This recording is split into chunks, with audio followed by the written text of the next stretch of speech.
Então, pessoal, bom dia a todos. A nossa sessão hoje, ela tem como um tema a atualização do linfoma folicular. Que vai falar para a gente a nossa residente do primeiro ano, a Lisiane Sanches. Lisiane, por favor. Olá, bom dia. Como o doutor Fernando já me apresentou, né? Meu nome é Elisiane, sou residente do primeiro ano de hematologia aqui do Hospital Universitário. Fiquei responsável pela sessão dessa semana, né, sobre linfoma folicular.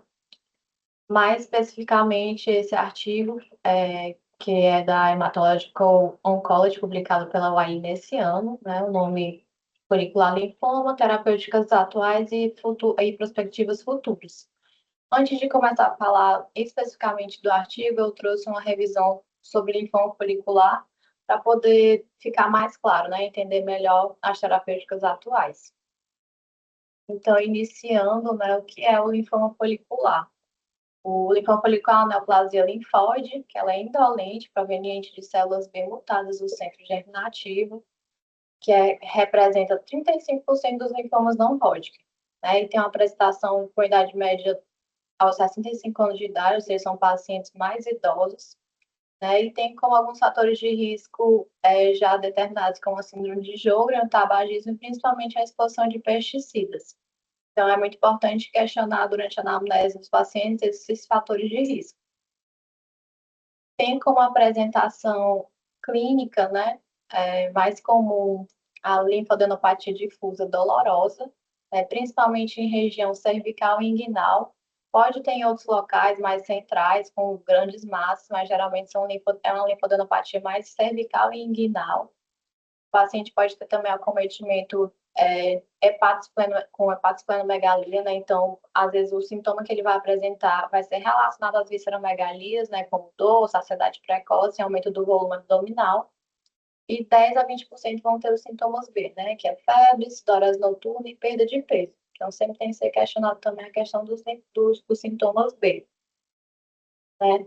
E para entender melhor o linfoma folicular, entender a terapêutica, a gente tem que entender a patogênese dessa doença, né, que tem como evento inicial a translocação 14-18, né? No cromossomo 14 a gente tem o gene da imunoglobulina pesada e no cromossomo 18 o gene do BCL2. Então, o evento inicial do linfoma folicular é essa translocação, né, que vai resultar numa superexpressão do BCL2.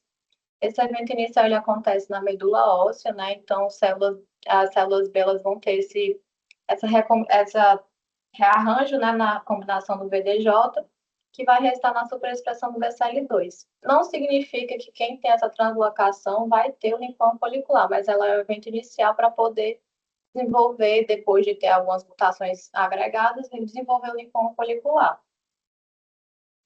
Passando da medula óssea, essas células mutadas elas vão para o centro germinativo. No centro germinativo vai encontrar um microambiente tumoral, né, que vai ter ação de células T helper, células dendríticas, e, e a partir daí vai começar a agregar mais mutações, né? Então ele vai ter esqueci até de mencionar, né? Essa superexpressão do BCL2 vai fazer com a BCL2 é uma proteína anti-apoptótica, então essas células elas não vão ficar como imortais, né? Então elas vão continuar se propagando e quando chegam no centro germinativo e encontram esse microambiente tumoral, elas vão conseguir se proliferar, né? E com a proliferação delas, elas conseguem, pós-centro germinativo, ainda adquirir mais mutações, né? Principalmente mutações epigenéticas, as mais conhecidas, a do KMT2D, do CREB-BP e o EZH2, que inclusive é nos alvos terapêuticos que eu vou falar mais na frente. Existem outras mutações, obviamente, mas essas são as mais relevantes.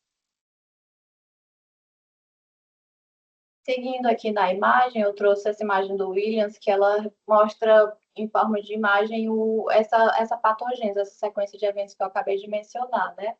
Então, aqui nesse quadrinho verde, a gente tem ali a célula pré-B, né, na medula óssea ainda, com a translocação 14-18, que é o evento gatilho e é o evento inicial, que vai resultar justamente na superexpressão da BCL2, a proteína anti-apoptótica, vai fazer com que essas células continuem vivas ali, e elas vão migrando, vão para o centro germinativo, do centro germinativo vão sofre a ação do second hit, né, que são essas mutações epigenéticas que eu mencionei anteriormente. E a partir disso é selecionado um clone que vai conseguir se proliferar e vai gerar o linfoma folicular. Assim, de forma bem resumida, é isso que acontece, que é nesse quadrinho aqui azul, né, que seria as células do linfoma folicular.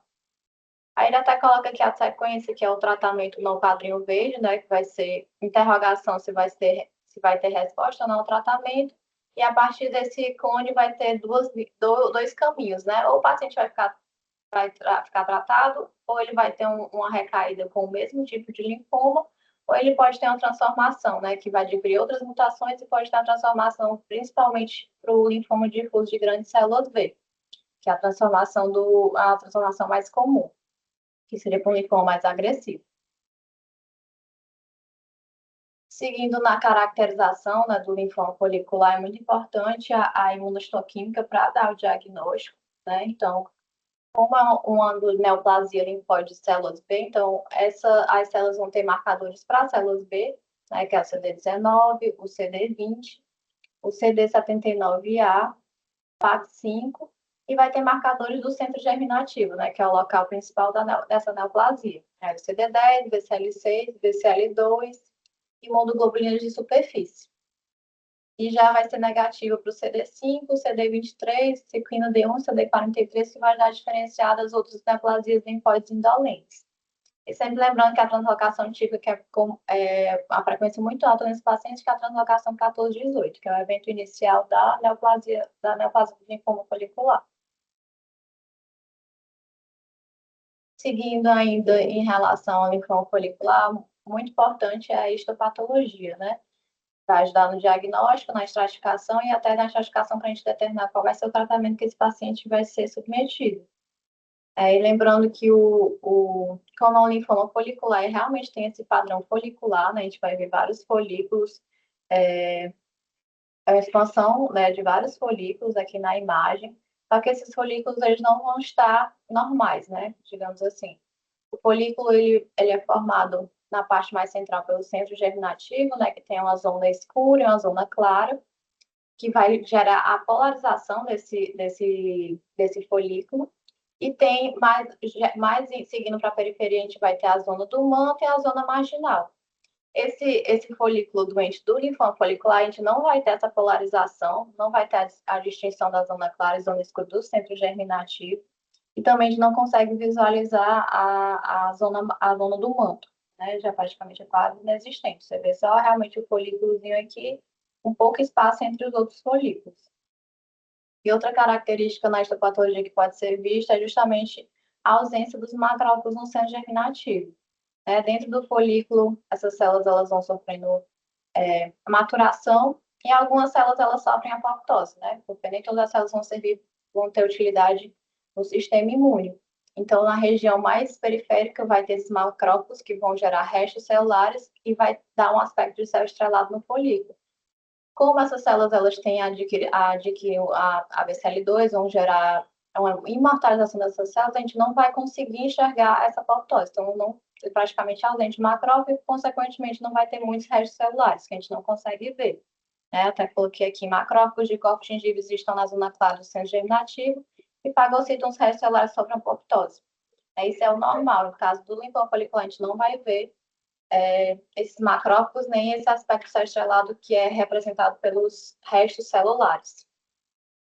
E por último aqui, que é o mais importante, que vai ajudar na estratificação do linfoma folicular, é a questão dos centrócitos e dos centroblastos.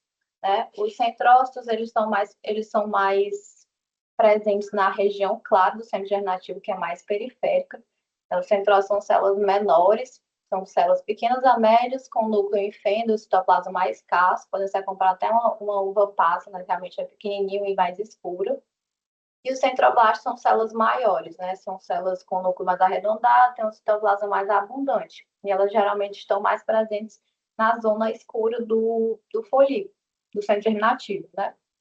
E já no linfoma folicular, a gente não vai ter essa distinção. Os centroblastos eles vão estar em maior número e pode estar tanto na região escura quanto na região clara. E aí, pegando o gancho dos centroblastos, né, que é a quantidade de centroblastos que vai fazer a classificação histológica do linfoma folicular. Ele é dividido em 3 graus, né? O primeiro grau, que é o linfoma folicular de pequenas células clivadas, a gente consegue enxergar, no caso patologista, né, vai ver de 0 a 5 centroblastos por campo de alta potência. No grau 2, é o linfoma folicular de células mistas, então vai ser em torno de 6 a 15 centroblastos. E no grau 3 vão ser mais de 15 centroblastos. E ele ainda é subdividido em 3A e 3B. Né? No caso, no 3A, a gente ainda vai ter a presença dos centrócitos. No 3B já não é visto os centrócitos, já são folhas sólidas só de centroblastos. Né? Então, tem muitos centroblastos. Eu até cheguei a ver que tem até a caracterização do dentro, quando se é feito a biópsia, vai ter padrão também difuso e padrão folicular, e ele até fala a importância de descrever na biópsia, na histopatologia, a questão da proporção da quantidade de padrão difuso e do padrão folicular, né, que como a principal transformação do folículo é para o difuso, então isso é importante também. Já em relação à estratificação mais clínica e laboratorial, né, para poder estratificar para ver prognóstico e também para ajudar na decisão do tratamento, existem alguns scores, é o FLIP e o GELF. O FLIP tem um FLIP 2 também, que é uma adaptação, mas ainda é mais usado, é o FLIP para estratificação prognóstica. O FLIP, ele consiste em quais critérios? A idade, paciente com maior de 60 anos, um LDH aumentado, né, maior que o limite superior da normalidade, uma hemoglobina menor que 12, estágio 3 ou 4 na classificação de Ann-Harvey, e acometimento de mais de 4 sítios nodais. O FLIP2 de diferente ele menciona mais especificamente o envolvimento da medula óssea, o tamanho do linfonodo, né, que seria maior que 6 centímetros, e o aumento da beta-2 microglobulina. Mas aqui na tabela que eu trouxe em relação ao prognóstico, é usado o FLIP, né, que ele é o mais utilizado. Então, se eu tiver se eu tiver 0 ou 1 fator de risco, vai ser baixo risco, né, com a sobrevida em 2 anos de 98%. O intermediário seria a presença de 2 desses fatores da tabela, né, dos fatores de risco, com 94% de sobrevida em 2 anos, e alto risco seriam 3 ou mais, já com a sobrevida de 87%. E o GELF, ele é basicamente usado para tratamento, para a gente decidir o tratamento, né, que é o critério para high burden, tumor burden, o que seria isso? Seria para dizer que é uma doença com alta carga tumoral. Quais são os critérios do GELF, né? Qualquer sítio maior que 7 centímetros, já usa aqui bastante em relação ao tamanho do linfonodo, né? 3 ou mais sítios acometidos maior que 3 centímetros, presença de sintomas B, esplenomegalia abaixo da linha da cicatriz umbilical, sintomas compressivos, efusões, né, se no caso seria derrame pleural, derrame peritoneal, né, com presença de mais de 5.000 células tumorais, neutrófilo abaixo de 1.000 e a plaqueta abaixo de 100.000. Então, tendo um desses critérios, já é considerado como GELF positivo.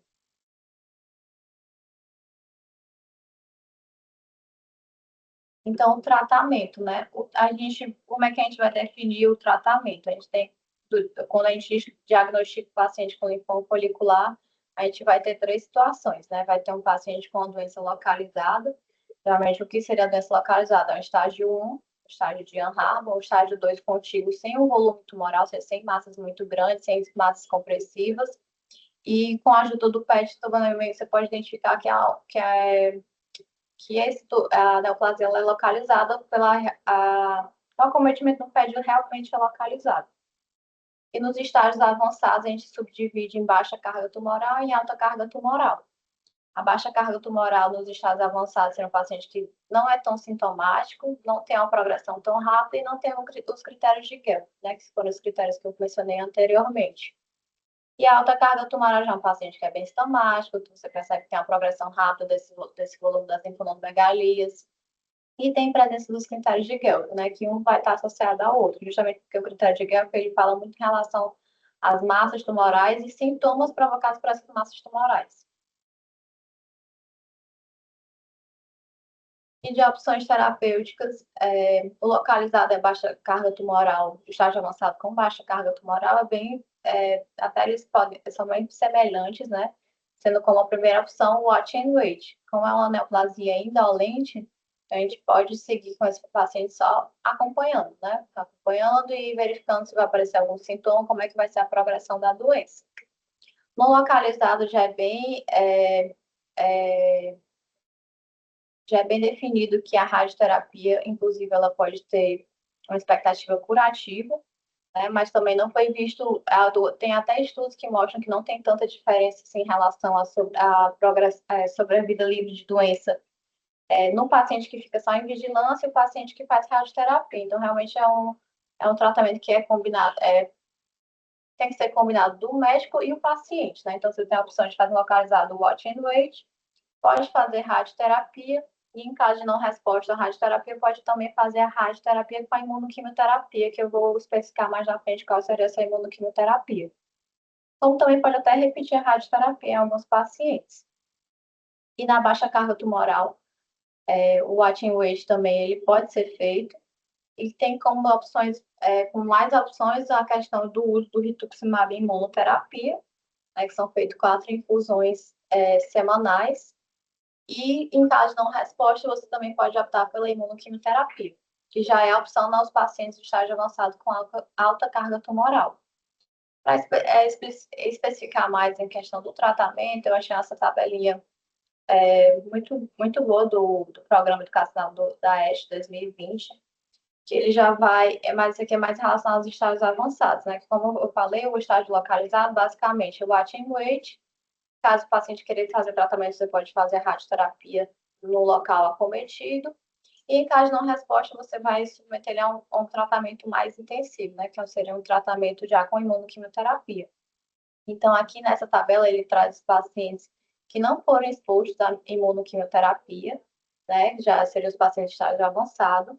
E aí ele divide, né? Os de baixa carga tumoral e os de alta carga tumoral. E sempre lembrando, sempre checar histologia. Se o paciente está em watch and wait, você percebe uma piora, biopsiar, sempre para confirmar se é o mesmo tipo histológico ou se é uma transformação, né? Que, como eu falei no começo, o linfoma folicular tem a propensão à transformação por linfoma difuso de grandes células B, que vai mudar o tratamento.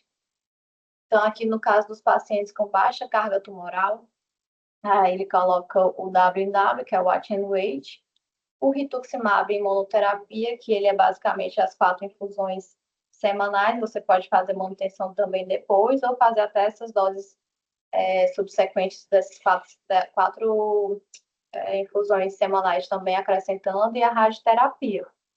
E em caso de não resposta, você ainda pode optar por repetir esses tratamentos prévios. Em caso de não resposta, a gente vai para a próxima tabela que eu vou falar mais na frente. Já no caso dos pacientes com estágio avançado e alta carga tumoral, ele já coloca aqui como primeira opção a imunoquimioterapia, que ela é feita com o anti-CD20, né? Seria o rituximab ou o obinutuzumab. Ele pode ser associado ou à bendabuxina, ou ao CHOP, ou ao COP. São as opções que são feitas. E como outra opção também tem o R ao quadrado, que é o rituximab com a lenalidomida. Caso você não quiser optar por a imunoquimioterapia logo de casa, pode fazer também o R ao quadrado antes. Passar aqui. Seguindo a sequência da tabela, já aqui são os pacientes que já foram expostos à imunoquimioterapia. Então, você vai dividir o paciente que já foi submetido ao uso da bendabuxina e os pacientes que foram submetidos à quimio com CHOP ou COP. Se eu já usei a bendabuxina, obviamente eu vou tentar uma terapêutica diferente, né? Eu vou tentar provavelmente você tem a opção de fazer o R-CHOP. E até bota aqui com a opção repetir o R-Benda. No caso, por exemplo, se você usou o R-Benda, não teve resposta, você pode trocar o anti-CD20, que eu fazer com o obtuzumab com bendabuxina. Como também você pode trocar e já fazer com a outra imunoquimioterapia, que seria com o R-CHOP. E já os pacientes que você optou por fazer o CHOP ou COP, você vai trocar para usar a bendabuxina. E também a critério fica o uso de qual anti-CD20 vai ser usado.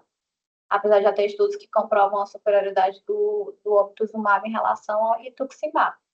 Mas também fica a critério de poder usar primeiro o rituximab, se não tiver resposta, depois usar o obtuzumab. E no caso desses pacientes, se tiverem resposta ou tiveram em relação ao pós-24, que ele fala como um índice prognóstico independente, né? Ou seja, pós-24 são aqueles pacientes que têm uma recaída antes de 24 meses após serem submetidos à primeira linha de tratamento. Então, nesse caso, você vai ver que é um paciente que tem um prognóstico pior, uma doença com um desfecho pior, né? Então, você pode considerar também fazer o transplante de medula óssea, né? Que ele até coloca aqui, no caso, o autólogo. E em caso de não responder a nenhum anti-CD20, aí entram as novas terapias, que é justamente o enfoque do artigo publicado pela Wiley, né? Que foi que eu mencionei anteriormente. Aqui eu trouxe alguns dos estudos que vão reforçar, né, o uso dessas terapêuticas, né?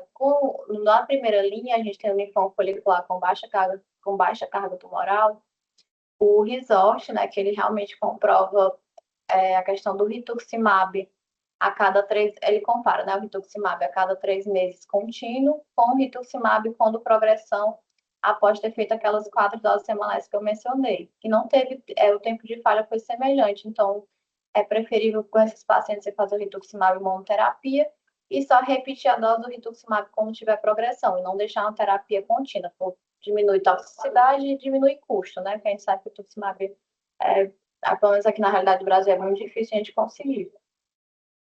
E o SAC 3010, né, que ele compara o R ao quadrado com o rituximab monoterapia, mostrou maior sobrevida livre de doença, duração de resposta e menor tempo até novo tratamento do grupo do R ao quadrado. Tanto é que o R ao quadrado sempre é considerado tanto nos pacientes com baixa carga tumoral, quanto naqueles pacientes com alta carga tumoral que você ainda não foi submetido à imunoquimioterapia.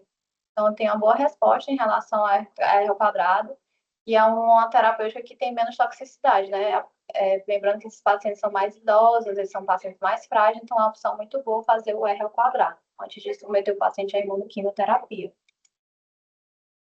E ainda de primeira linha, o linfoma folicular com alta carga tumoral, existem alguns estudos, o principal também é o estudo Galho, que vai comparar o rituximab quimioterapia com o obtuzumab, né? Seria a comparação entre os anti-CD20, mostrando o obtuzumab com a maior sobrevida livre de doença, com maior tempo de necessidade de tratamento e a sobrevida global semelhante. Então, não tem tem a superioridade do obtuzumab, mas pode ser feito o Ritux e depois o obtuzumab, realmente vai ser de preferência. Mas o Galho, ele mostra realmente a superioridade do obtuzumab em relação ao rituximab. O Bright e o Steel que eu trouxe aqui é justamente comparando o BR, né, com a imunoquimioterapia, sendo o R-CHOP ou o R-COP, ou seja, o BR não foi inferior, por isso que na tabela ele traz a bendabutina com rituximab como opção também antes de fazer a imunoquimioterapia. E o relevance também é comparando o R ao quadrado com a imunoquimioterapia com rituximab e quimioterapia, que também teve FPS e sobrevida global semelhantes. Então, todas essas são terapêuticas que são possíveis de fazer em primeira linha nos pacientes com alta carga tumoral. E já nos refratários recidivados, né, eles sempre ainda vem o auge médico aqui com R ao quadrado, que sempre vai ser uma consideração que você pode fazer se o paciente não responder ao tratamento que já foi feito, né? Então, o R quadrado aqui no auge médico comparado com o Ritux imunoterapia, o R ao quadrado foi superior ao aumento da uma taxa de sobrevida livre de doença e taxa de resposta. Então, por isso que ele sempre aparece ali na tabela, né, como considerar caso o paciente, por exemplo, o paciente que já fez rituximab monoterapia, teve uma resposta, por exemplo, passou mais de 5 anos sem progressão de doença, é a opção de você tentar novamente rituximab, só que em associação com a lenalidomida, por exemplo. E o Gadolin, que compara aqui a bendabutina com o obtuzumab, bendabutina com obtuzumab com manutenção com obtuzumab versus bendabutina, né? Obviamente foi melhor, mostrando o benefício da bendabutina com obtuzumab nos pacientes que foram refratários a rituximab. Por isso, no caso, se você já usou rituximab, você vai tentar uma terapêutica diferente, no caso seria a bendabuxina. Basicamente, o estudo é para reforçar essa sequência de tratamento. E o relevância é comparando o R ao quadrado com a imunoquimioterapia com o rituximab, né, que também teve um FPS com uma sobrevida global semelhante. Então, sempre mostrando que o R ao quadrado é uma opção de se fazer nesses pacientes. Eu trouxe aqui só de extra mesmo, que é o PRIMA, que é falando da importância do rituximab em manutenção, né, que ele aumenta a sobrevida livre de doença, mas sendo uma manutenção finita, sendo feita por 2 anos. Isso também fica a critério do médico assistente e do paciente. Seguindo aqui, eu trouxe considerações em relação ao transplante autólogo, né, o transplante da óssea autólogo, que foi muito usado na era pré-rituximab para consolidar a primeira remissão dos pacientes selecionados, mas foi visto ao longo dos anos dos estudos que tem um risco aumentado de segundas malignidades, principalmente síndrome mielodisplásica, leucemia mieloide aguda e tumores sólidos. Então, atualmente, os pacientes que são encaminhados para o transplante são aqueles pacientes que tiveram transformação histológica, no caso do linfoma folicular com linfoma difuso de grandes células B. Então, tem outras terapêuticas que são ofertadas antes de ofertar o transplante de medula óssea autóloga. E já entrando mais no artigo, né, que são em relação às novas terapêuticas, ele também menciona essas terapêuticas atuais, né, que eu já mencionei aqui anteriormente, mas o enfoque realmente nos novos tratamentos. E como primeira menção, ele fala do tazemetostat, né, que é uma medicação inibidora seletiva da EZH2, que é justamente um dos genes que são mutados lá no início, né, que eu falei da patogênese, que tem a translocação 14-18, tem o microambiente tumoral e tem as mutações epigenéticas. E um desses genes que são mutados é justamente o EZH2, que é uma enzima que ela participa do ciclo celular e da diferenciação celular, e quando mutada, ela vai suprimir os genes supressores tumorais. Então, o intuito do tratamento é justamente inibir essa proteína. É uma medicação que ela é oral, né, a posologia de 800 miligramas de oral 2 vezes ao dia por até 2 anos, na ausência de toxicidade e progressão de doença. É aprovada já pela FDA para o tratamento de pacientes adultos com linfoma folicular recidivado ou refratário a pelo menos 2 terapias anteriores. Ele até fala da importância de ser procurada a mutação, né, o EHZ2 mutado, que vai ter uma resposta melhor, mas os pacientes sem mutação também podem ser submetidos a esse tratamento. Né? Então, se você não conseguir comprovar essa mutação, ou se o paciente não tem outra alternativa de tratamento, ele pode ser feito também, nesse paciente sem a mutação do EHZ2. Além do tazemetostat, de opção, a gente tem os inibidores da PI13 quinase, né, que é uma proteína de sinalização que vai regular a sobrevivência celular, proliferação, migração, metabolismo e outros processos vitais da vida celular. Ou seja, essa via de sinalização, quando ela é ativada, ela faz parte do desenvolvimento cancerígeno. Então, o tratamento é basicamente inibir essa via de sinalização. Como exemplos de medicações dos inibidores da P13 quinase, tem o idalazib, o duvelsib, o umbralisib e o compalizib. Eles quatro são a mesma classe e têm como principais efeitos adversos são muito semelhantes, né? Obviamente, como vai ter mais características de um efeito adverso ou outro, mas em geral são infecções, mielossupressão e toxicidades inflamatórias, como pneumonite, hepatite e colite.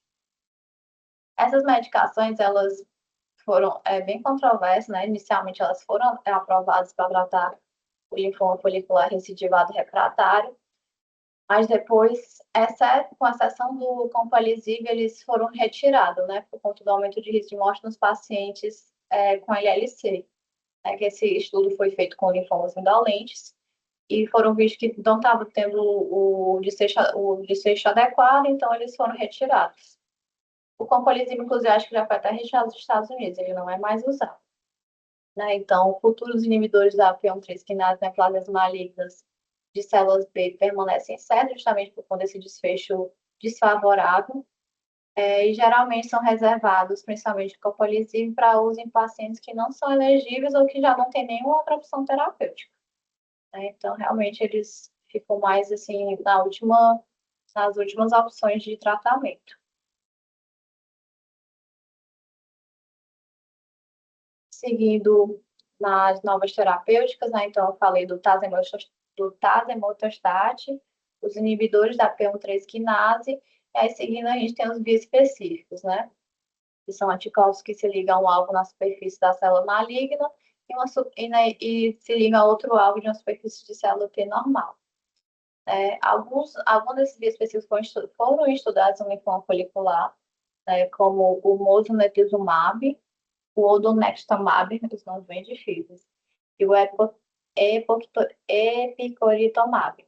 Esses esquemas todos, com preferência os esquemas de duração fixa, são cada vez mais favorecidos para reduzir o risco de infecção, embora alguns ensaios sugiram que as infecções ocorram principalmente nos primeiros 6 a 2 meses de terapia. Então, ainda eles estão em estudo, né? A gente vê aqui que são medicações, os dois primeiros aqui da tabela, o mosunetuzumab e o odronextamab, eles são medicações endovenosas, enquanto o epcoritamab é uma medicação subcutânea. E aqui tem a questão das terapias finitas, né? Então, só ainda está sendo estudado, mas são opções que podem ser feitas no paciente com linfoma folicular, né? Um esquema de duração fixa. Mas também não tem nada ainda definido. E, por último, o artigo ele menciona o CAR-T, né? Inicialmente, os estudos que tinham já mostrando uma alta taxa de resposta nos pacientes com linfoma folicular refratário recidivado era com axicel e o tisacel. Mas já foi visto também agora com o transcendente FL, o lisocel também tem demonstrado eficácia notável, mesmo para os pacientes com pós-24, né? Que são aqueles pacientes que recaem antes dos 24 meses após serem submetidos à primeira linha de tratamento com imunoquimioterapia, ou seja, pacientes que já têm um desfecho pior, uma doença pior. Então, o CAR-T entra como opção também esses pacientes com um prognóstico, que tem um prognóstico pior em relação ao pós-24, né? Mas também terapias que estão sendo estudadas. Para finalizar, eu trouxe alguns casos, que é também do artigo do Programa Educacional da ESH, que é para mostrar que não existe uma sequência certa de tratamento no paciente com linfoma folicular, né? Então, esses casos, são 3 casos que eles demonstram, assim, como é que ele mostra o caso e demonstra a evolução do paciente depois de ter feito alguma sequência de tratamentos, que no final tiveram um desfecho bom e independente da sequência que foi seguida. Aí o caso 1, que tem no artigo, é uma mulher assintomática de 58 anos, recebeu o diagnóstico de linfoma folicular grau 1 a 2, Anharbo estágio 1. Recebeu inicialmente a radioterapia, né? Então a opção também, além da radioterapia, podia ser só o Attenuate, já que ela era assintomática, né? Mas aqui no caso a paciente fez uma radiação local no ano 2000 e teve uma recaída da doença em 2010, ou seja, 10 anos depois, com pequenos linfonodos cervicais axilares e uma baixa carga tumoral de acordo com os critérios de Guelph. Ela permaneceu assintomática. Ou seja, que está nessa questão desse segmento aqui, ela poderia ter se optado também por um attenuate, né? Já que ela tinha baixa carga tumoral e não tinha sintomas. Tudo isso é conversado com o paciente. E aí, no caso dessa paciente, do artigo, foi feito a terapia com rituximab e imunoterapia, né, com 4 infusões semanais de rituximab, e foi feita 4 infusões adicionais administradas a cada 2 meses. E a paciente respondeu com 3 anos sem sintomas e sem tratamento. Teve uma resposta, né? 3 anos sem ter nenhum sintoma e sem precisar de novas terapêuticas. E aí, em 2014, no caso já foi em 2010, caso 3 anos e pouquinho, em torno de 4 anos, né? A paciente teve progressão da doença. Aí, como ela já tinha feito radioterapia, já tinha feito rituximab, monoterapia, foi optado por fazer o BR, né? Foi feito os 6 ciclos de BR, carbamida com rituximab, e a paciente teve resposta completa acompanhada pelo PET-CT. Ele até fala nos artigos que se o paciente, por exemplo, tivesse uma resposta rituximab longa, né, que eles consideram longa a partir de 5 anos, podia ter tentado novamente o rituximab, mas no caso aqui, eu acho que como foram 3 anos sem sintomas, foi optado por fazer outro esquema, né? No caso foi o BR, na minagustina com rituximab. E aí, 3 anos depois, a paciente evoluiu com a progressão e ela participou de um estudo avaliando o obtuzumab e lenalidomida. né, com manutenção com obtuzumab. E a partir desse estudo clínico, ela teve resposta completa ao final do tratamento em 2019. Então, aqui é um paciente que começou com uma doença localizada e progrediu para uma doença de estágio avançado com baixa carga tumoral, né? Respondendo aí, foi feito várias sequências de tratamentos até no final chegar à imunoquimioterapia. O caso 2 é um homem de 45 anos com linfoma folicular grau 2, UNHARV estágio 3, alta carga tumoral. Foi tratado já inicialmente com imunoquimioterapia, no caso foi o R-CHOP, com 2 anos de rituximab de manutenção em 2005. Teve recorrência da doença disseminada 16 meses depois, ou seja, pode identificar o dele positivo, né, após o início da manutenção. A nova biópsia mostrou linfoma folicular grau 3A e biópsia medular óssea não mostrou infiltração do linfoma. Aí, no caso desse paciente, já fez imunoquimioterapia e recaiu 16 meses depois. O que foi feito para ele, né? Entrando já no esquema da sequência. Cada esse paciente ele consolidou aqui fez o transplante autólogo e evoluiu com resposta completa por 6 anos. Depois desses 6 anos, ele teve uma progressão limitada à doença e aí foi optado por fazer uma terapia única com rituximab, ou seja, que a gente já vê ao contrário do primeiro caso. É um paciente que começou com a doença avançada, foi feita imunoquimioterapia, depois que teve resposta, ele recaiu com a doença limitada. Então, foi feito o esquema para a doença limitada, que no caso foi a terapia única com rituximab. Teve progressão da doença em 6 meses, né, após o rituximab, então foi optado por um inibidor da P1-3 quinase, né, que foi Delazib por 8 meses. Mas o paciente não tolerou, baixa tolerabilidade, doença limitada e assintomática por cerca de 1 ano. Né? Então, optou por o Delazib, não deu certo, progrediu, foi para o BR. Foi feito com davustina com rituximab e foi interrompido por conta de neutropenia persistente. E aí, como próxima opção terapêutica, no caso desse caso, optaram por fazer um bispecífico com ensaio clínico, né? E o paciente teve resposta com o bispecífico. E o último caso é uma mulher de 67 anos que foi tratada em 2014 para linfoma folicular grau 1, UNHARV estágio 4, com 6 ciclos de bendavustina e rituximab. Apresentou recorrência da doença disseminada 5 anos depois. Foi feita uma nova biópsia, na importância de fazer sempre novas biópsias para confirmar se é o mesmo tipo histológico, confirmou o linfoma folicular com grau inalterado, ou seja, manteve no mesmo estágio. No caso dessa paciente, ela tinha feito aqui o BR, né? Aí foi optado por fazer o R ao quadrado, com boa resposta. 2 anos depois, ela evoluiu com progressão da doença limitada e em regime de observação. No caso, foi optado por fazer o attenuate. E em caso de recaída, teria várias opções para essa paciente, né? Poderia fazer das novas terapêuticas, né? Inibidores da P1-3 quinase, ou inibidor da EZH2, ou um anticorpo específico, né? Já paciente que não foi... caso tinha várias opções para essa paciente, já que ela não tinha sido exposta a imunoquimioterapia nem outras linhas de tratamento, só o R ao quadrado e o BR. E é isso. Muito obrigada. Se alguém tiver alguma dúvida. Obrigado, Lesiane, pela excelente apresentação. A gente abre aí para as discussões e perguntas, possíveis comentários. Não sei se alguém gostaria de... Doutor Dário, quiser comentar a parte histopatológica, doutor Dário, fique à vontade. Eu queria, em primeiro lugar, parabenizar a apresentação, porque houve de um assunto de extrema complexidade, a gente está vendo aí, né? E que eu achei muito importante essa apresentação de casos, né? Apresenta a parte teórica e a apresentação dos casos ajuda a gente a se situar num assunto tão complexo como é o linfoma folicular. Mas eu queria só falar, por exemplo, eu sou da época, eu comecei sem imunohistoquímica. Você imagina, quando a gente falava em linfoma, na época, sem imunohistoquímica, era sempre o linfoma folicular clássico, aquele do adulto, né? E que na época, quer dizer, eu não peguei não, mas o doutor Murilo, com certeza que pegou, a época não se chamava nem linfoma folicular, chamava doença. Passou uma época que ele chamava de doença de Wilson, que era chamavam de linfoma, depois começaram a chamar linfoma folicular gigante, né? Eu queria ressaltar algumas coisas importantes, porque nós temos o linfoma folicular clássico e o linfoma folicular tipo pediátrico, que é diferente, né, do clássico. Pediátrico é sempre no estágio 1 e 2, é mais em crianças e adultos jovens, tem um bom, excelente prognóstico, né? E tem umas coisas na histologia que a gente tem que ter muita atenção. O linfoma folicular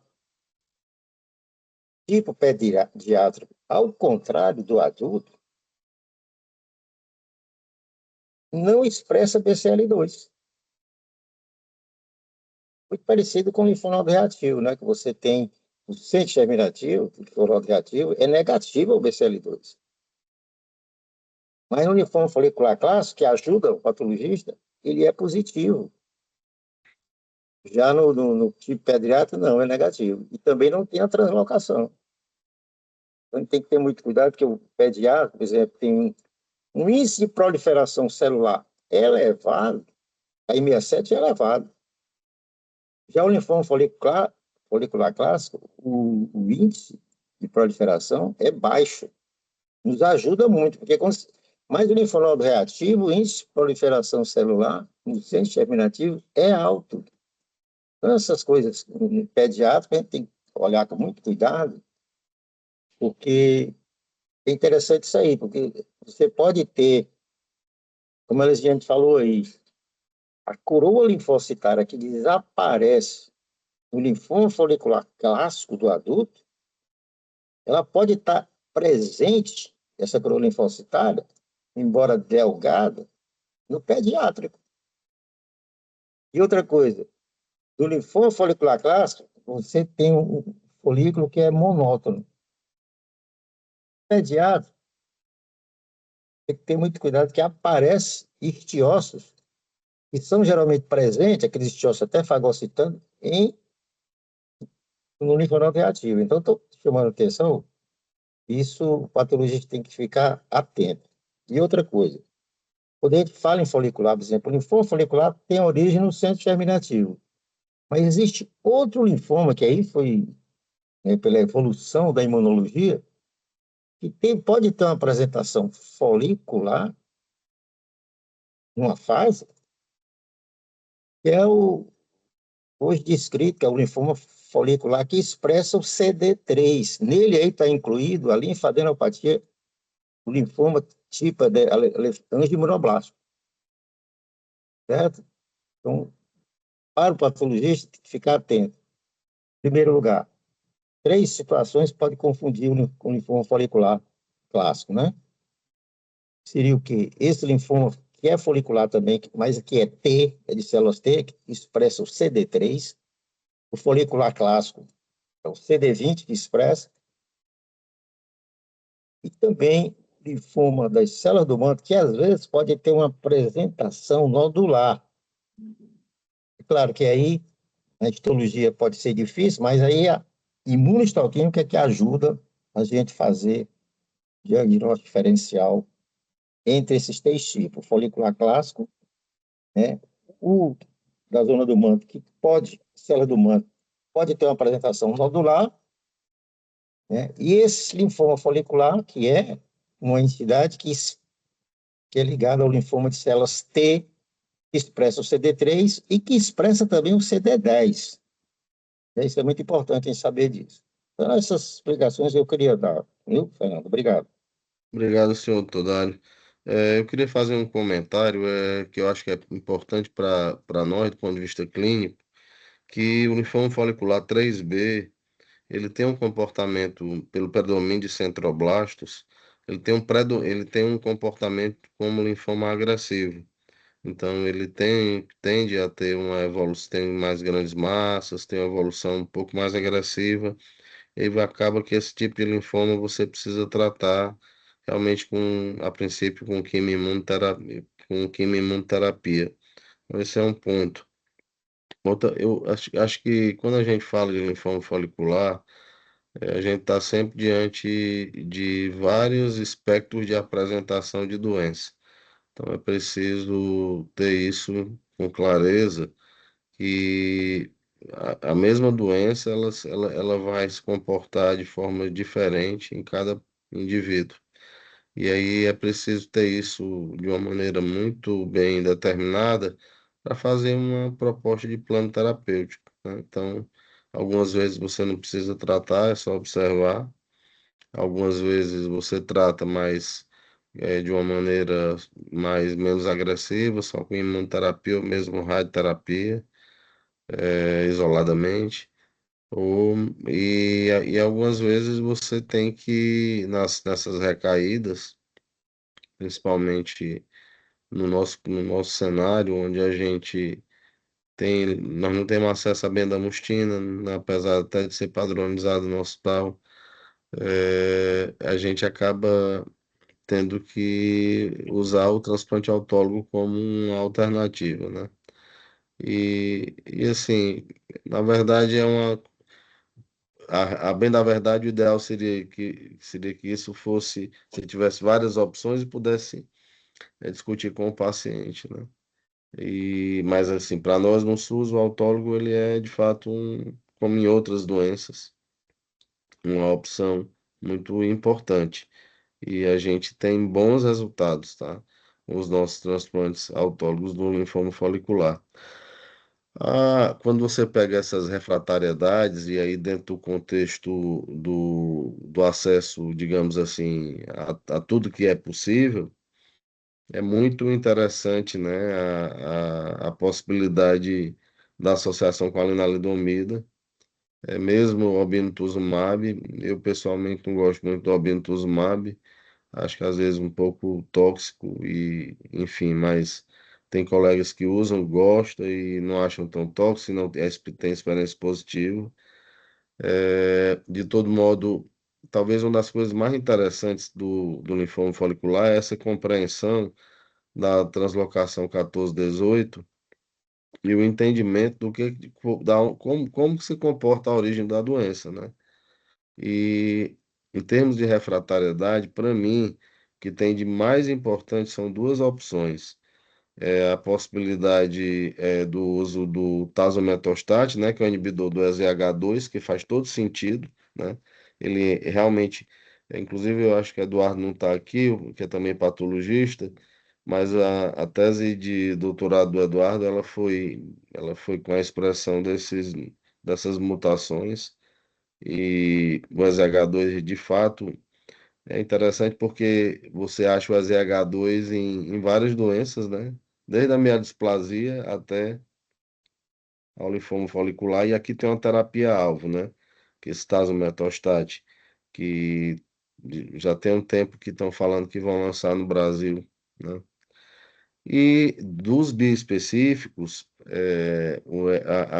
que eu tenho conhecimento, só o epcoritamab é que está disponível no Brasil, tá? Mas a gente tem que lembrar que só pode lançar mão dessa droga quando tiver pelo menos duas linhas de tratamento, né? Carticel, nós não temos, nosso carticel aqui é para difuso de grandes células, né? Então não entra folicular, embora agora não sei se tá me traindo a memória, mas se o Axel aqui ele contempla folicular, agora estou na dúvida. De todo modo, nós não temos o Lisocel, né, que não tem para nenhum, não tá padronizado no Brasil ainda, né? Então acredito até que nem venha, tá? Então eram essas considerações que eu queria comentar e queria abrir para perguntas, pessoal, como perguntas, comentários. Se alguém gostaria de falar.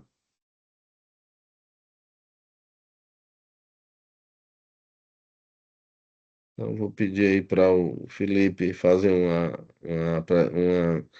um comentário sobre a aula da Lisiane e alguma pergunta, Felipe.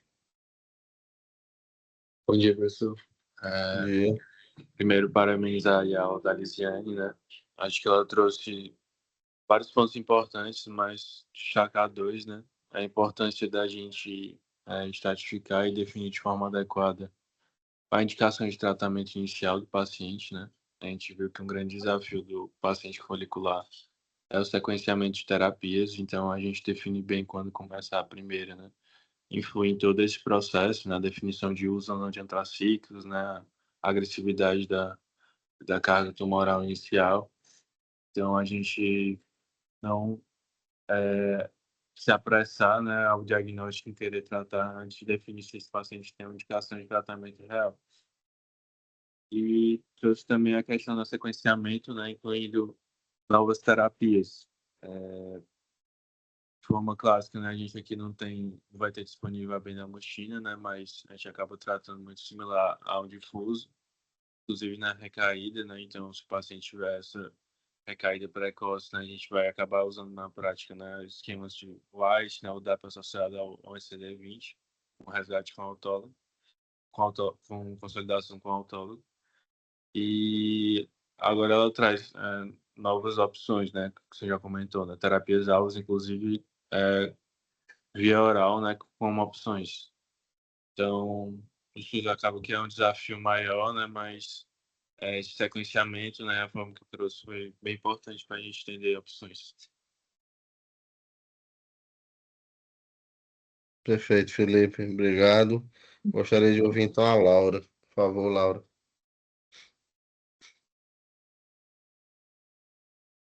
Oi, bom dia. Bom dia. Primeiro eu queria parabenizar a Lisiane, né, pela apresentação, foi ótima. Eu não sei se o senhor lembra, professor, mas eu tive um caso que a gente discutiu, inclusive, no ambulatório da quinta-feira de um linfoma folicular, que foi até estava eu e o Sérgio passando esse caso e a gente discutiu com o senhor esse caso. Era uma paciente que teve o diagnóstico de um linfoma folicular, acho que foi em torno de 2020. Aí, inicialmente, ela tinha feito tratamento, só que aí estava com recidiva agora, e aí a gente tinha discutido justamente porque ela era um 3A, só que era uma paciente, inclusive, pouco sintomática, não tinha grandes perdas para ao diário do dia a dia dela, né? E aí a gente tinha discutido as possibilidades de terapêutica, inclusive a gente tinha optado para essa paciente a possibilidade de fazer o watch and wait. Aí era justamente trazendo esse caso porque é muito individual, né? As indicações de tratamento no linfoma folicular é uma coisa que a gente existe a possibilidade de observação para esses pacientes. Aí, inclusive, quando a gente tinha discutido esse caso do ambulatório, o senhor tinha até falado sobre a questão da bendamustina para essa paciente e a dificuldade que a gente tem de acesso, né, para medicação aqui no SUS. Mesmo foi bem lembrado, Laura. Mesmo no cenário em que a gente tem acesso, e às vezes que eu já usei R-Benda, né, o mesmo. Assim, é uma doença que ela, assim, que infelizmente ela sempre volta, né? Então, mais cedo ou mais tarde. Então é por isso que a gente não pode ser tão agressivo, né? E aquela máxima, né? Não poder ser mais agressivo que a própria doença. Então, acho que isso precisa estar você entender o comportamento da. Eu já tive doente, inclusive, e aí em parceria aí com a doutora Helena, em que nós ficamos 5 anos olhando o gânglio inguinal da paciente. Não sei se a doutora Helena quer falar. E era, assim, gera uma certa angústia porque o doente acha que não está tratando, né? E que não está fazendo nada. E é preciso a gente ter essa firmeza porque é, tem que partir da gente essa segurança para o paciente, né? É uma doença crônica, né? É uma doença que você tem que ter essa. Por outro lado, quando você tem um doente que transforma, né? E que sai de um folicular para uma doença mais agressiva, é um cenário desafiador, tá? Desafiador, Ah, porque. Pois não, doutor Zé? Pois não. tem um caso que eu vi, uma observação nossa, a paciente até Bartolomeu, entendeu? Hum. E ele O senhor começou com a quer- apresentação muito especial, uma apresentação no lábio, uma lesão cutânea. Aí, como você estava falando de evolução, que depois de Ele não quis nem se tratar, porque ele estava assintomático. Esse caso foi até uma consulta lá na patologista que eu trabalhei lá, doutor Popular, e o pessoal aconselhou até só dar interferon e reavaliar depois de 6 meses. O paciente continuou sem querer se tratar, aí depois transformou, que você falou, ele não linfoma de flor. Foi de certo tempo, né? É Lembrei desse importante caso aí. isso, né? E às vezes eles têm infiltração cutânea, né? A gente teve alguns casos, né? Com infiltração cutânea. E tem uma situação, doutor Dário, que eu queria que o senhor comentasse. Naqueles casos em que você faz diagnóstico diferencial com alteração reacional, são aquelas lesões interfoliculares. O senhor lembra O senhor pode comentar sobre isso? Não, às vezes você pode ter populações até que predominam. Grande quantidade de células T que são reativas do linfoma folicular. Exato. E aí o pessoal Pode confunde, ser, né? pode ser interfolicular e às vezes até necrofolicular. Pois é, e é T, né? Essa proliferação, E é é uma T, proliferação reativa T, né? reativa. Isso é uma coisa que é muito complexa e quando ocorre é de difícil diagnóstico, né? Então, eu Exato. acho que o que fica a mensagem é que linfoma folicular eu acho que deveria continuar sendo chamado de síndrome, porque não é a mesma doença e ela tem vários espectros, né, de apresentação. A gente tem que ter, nunca é igual, tá? Nem o comportamento, nem a agressividade, nem. Eu tenho vários doentes. Eu tava vendo a aula da Lisiane me lembrando que eu tratei com R-CHOP, tá? Porque tinha muita massa tumoral e que estão, graças a Deus, em remissão há mais de 5 anos.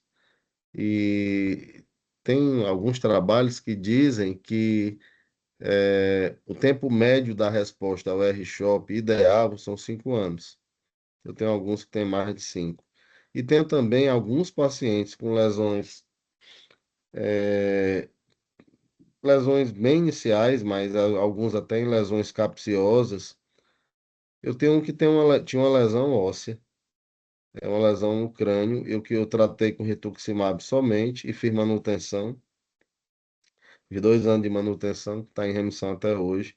E outra moça, é um caso bem interessante, uma lesão na parte ovariana, também folicular, também em remissão, e que até teve uma gestação agora, enfim. Então, assim, eu acho que o folicular é um universo, assim, muito diverso, né? Não sei se a doutora Helena queria fazer um comentário final, doutora Helena. Não, primeiro, agradecer a Lisiane, fez uma apresentação muito boa, e no fim ela disse, só isso. Ai, Lisiane, era tão bom que fosse só isso, viu? Eu nunca tive tanta dor de cabeça na minha vida como com linfoma folicular. Inclusive do comportamento do médico diante do doente e da doença, né? Mais do doente. É como o Fernando disse, tem que ter muita força, muita ética. Mas muito obrigada, Fernando. Cada dia eu vou aprendendo uma coisinha de folicular. Então, eu quero agradecer a Lisiane, né? Obrigado, doutora Helena. Obrigado a todos vocês, Muito bem. doutor Dário, pela participação aí muito enriquecedora e os comentários. E desejar a vocês todos um bom resto de semana, tá? Então, obrigado. Até quarta-feira. Tchau, tchau. Até mais, Fernando.